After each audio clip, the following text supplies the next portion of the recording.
किसी के जंतुर भरने में इतनी ताकत नहीं कि हमारे कर्मों को नष्ट कर दे। ये भगवान ने आयुर्वेद बनाया, भगवान ने डॉक्टर बनाए। भारत में इतने इतने बड़े पढ़े लिख कर डॉक्टर, ये सब बेवकूफ है क्या? वशिष्ठ जी जैसा कोई ज्ञानी महात्मा बिरला ही होता है। राम जी को 14 वर्ष का वनवास, सिया जी का हरण, दशरथ जी का मरण, कौशल्या का वैधव्य, इसे नहीं रोक पाए। और कह रहे हैं भरत जी से, सुनो भरत भावी प्रबल, बिलख कहो मुनिनाथ, हानि लाभ जीवन मरण जस अपजस विधिहान। हमारे भारतवासी ऐसे अंधविश्वासी हैं, इसमें लगे। इस बात को हम अंधविश्वास का खंडन करते हैं। अंधविश्वास अगर मानो तो गुरु के वचन मानो। बोले राधा जपो, कृष्ण जपो। अब बुद्धि लगाने की जरूरत नहीं, जप के देखो तुम्हारा मंगल हो जाएगा। कृष्ण नाम तुम्हारा मंगल कर देगा, राधा नाम तुम्हारा मंगल कर देगा, राम नाम तुम्हारा मंगल कर। ये जंतु रंतु ये मंगल नहीं करने वाले, बस पक्का कह रहे। महीना 2 महीना 4 महीना कोई मंत्र जपता होगा तो सिद्धियां अपनी बताता होगा। यहाँ बचपन से मंत्र ही जप रहे हैं। हमारे ब्रज में एक से एक सिद्ध हुए। बताओ कौन जंतुर बांधने वाला हो? एक से एक सिद्ध हुए, एक से एक सिद्ध हुए। जिसने अनंत ब्रह्मांडों का सृजन पलक झपकते कर दिया, हम उसके दास हैं। भूखे रहेंगे तो भी उसके दास हैं, छके रहेंगे तो भी उसके दास हैं, महलों में राखे चाहे झोपड़ी में बास दे, उसी के दास हैं।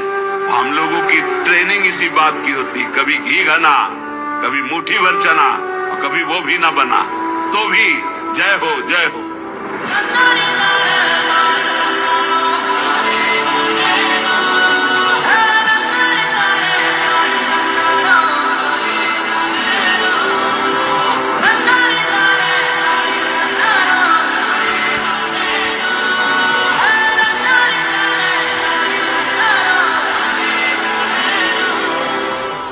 तो ये वाक्य जो मैं बता रहा हूँ ना, ये ध्यान से सुनो, पूरे जीवन में काम आए। तो हुआ यूं कि जब भगवान 5 जगह मांगने आए थे कौरवों से, तो कहा था कि 5 जगह दे दो, पांडव आराम से रहेंगे, तुम आराम से रहना, कोई झगड़ा, कोई विवाद, कोई युद्ध नहीं। तो शकुनी ने दुर्योधन को कहा कि सुयोधन इसे बंदी बना लो, ये उनका फेवर लेके आए। दुर्योधन का नाम सुयोधन था। तो अब जो है दुर्योधन ने ऐलान कर दिया कि बंदी बना लो। अब ठाकुर जी को कौन बंदी बना सकता है? तो पहली बार ठाकुर जी ने अपने जीवन काल में पहली बार वो ऊर्जा दिखाई थी, वो लाइट दिखाई थी कि मैं हूँ। अब उसके बाद कृष्ण वहां से चले कहकर कि अब युद्ध होगा। और धृतराष्ट्र ने राज ज्योतिषी को बुलाया ये जानने के लिए कि क्या होना चाहिए। तो राज ज्योतिषी को बुलाया, राज ज्योतिषी से पूछा कि क्या करना चाहिए बताओ। तो राज ज्योतिषी ने कहा कि महाराज सुयोधन की कुंडली में राजयोग, कोई हरा ही नहीं पाएगा, निश्चित तौर पर राजा बनेंगे, आप युद्ध करो। और सिर्फ इस बात पर युद्ध का ऐलान, और युद्ध शुरू हुआ। जब युद्ध शुरू हुआ तो उसके बाद 3 दिन बीते, कौरव हारने लगे थे। तो राज ज्योतिषी को फिर से बुलाया धृतराष्ट्र ने और कहा कि ये क्या चल रहा है। बोला महाराज मैंने परिणाम की बात की, अभी तो युद्ध शुरू हुआ, परिणाम जो होगा उसमें सुयोधन राजा बनेगा, सुयोधन विजयी होगा, आप राज तिलक की तैयारी कीजिए।